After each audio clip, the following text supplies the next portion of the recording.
Muling nakaisa ang Barangay Ginebra San Miguel sa kanilang karibal na Magnolia Chicken Templados Hot Shots para makuha ang panalo sa Manila Clasico sa PBA Season 49 Philippine Cup nitong linggo sa Big Dome. Balikan natin ang aksyon sa ulat ni teammate Daryl Oclares.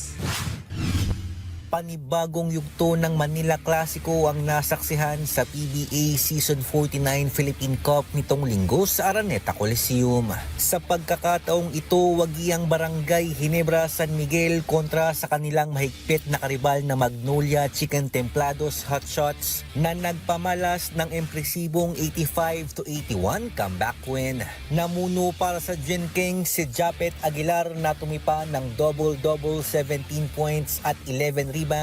Samantalang nakapagtala naman si Stephen Holt ng 14 markers, 7 boards at 2 dimes. Dikdikan ang laban sa unang 24 minutes ng laro kung saan nakapagbaon lamang ng 5 puntos na bentahe ang Ginebra matapos ang first half. Sa ikatlong kanto, isang 29-15 scoring ang pinakawalan ng Hot Shots para makapagdala ng 9-point advantage papasok ng fourth quarter. Subalit, hindi na hinayaan pa ng Ginebra na makalayo ang Magnolia at agad na nakahabol para gawing dikit ang laro hanggang sa crunch time.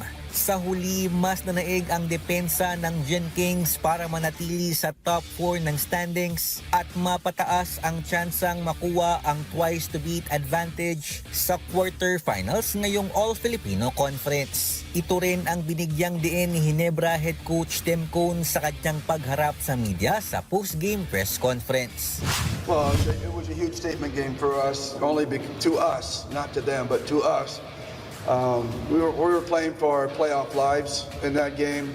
We put a couple losses together. Would have been tough to get back into the hunt for the top 4, but this keeps us firmly in the hunt for the top 4.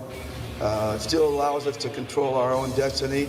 And we ran into a really good Morocco team in the last time out, and we knew we were going to get much the same in Magnolia. And but this time I thought we put up a better fight. We just persevered through the adversity and just overall showed a lot of grit tonight, and that's what we're hoping to develop on this team. Para naman sa itinanghal na best player of the game na si Holt, kinakailangan niyang makabawi matapos ang limitado niyang produksyon sa naging pagkatalo nila sa Meralco Bolts nito lamang Biyernes. I mean, it shows a true character of a player and a team when you bounce back from adversity. And we got the win today. I'm so proud of my guys. And individually, as we speak, I just wanted to affect the game and different facets of the game, just trying to get to the basket.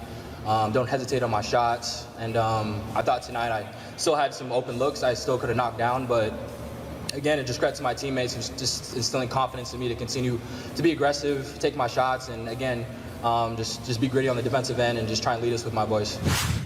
Matinding hamon naman ang haharapin ng Gen Kings sa kanilang susunod na laban dahil muli nilang makaharap ang TNT Tropang 5G matapos ang kanilang 7-game final series noong Commissioner's Cup. Ang Magnolia naman puntiriyang basagin ang deadlock sa tuktok ng standings kontra sa NLEX Road Warriors na mayroon ding kartada na 7 wins at 2 losses. Sa unang laro nitong linggo, dinispatcha na ng NLEX ang Phoenix Fuel Masters sa score na 105-93 sa pangunguna ni JB Moco na gumawa ng 23 points at 8 rebounds. Samantalang nag-ambag naman si Robert Bolick ng 20 markers, 8 boards at 7 assists.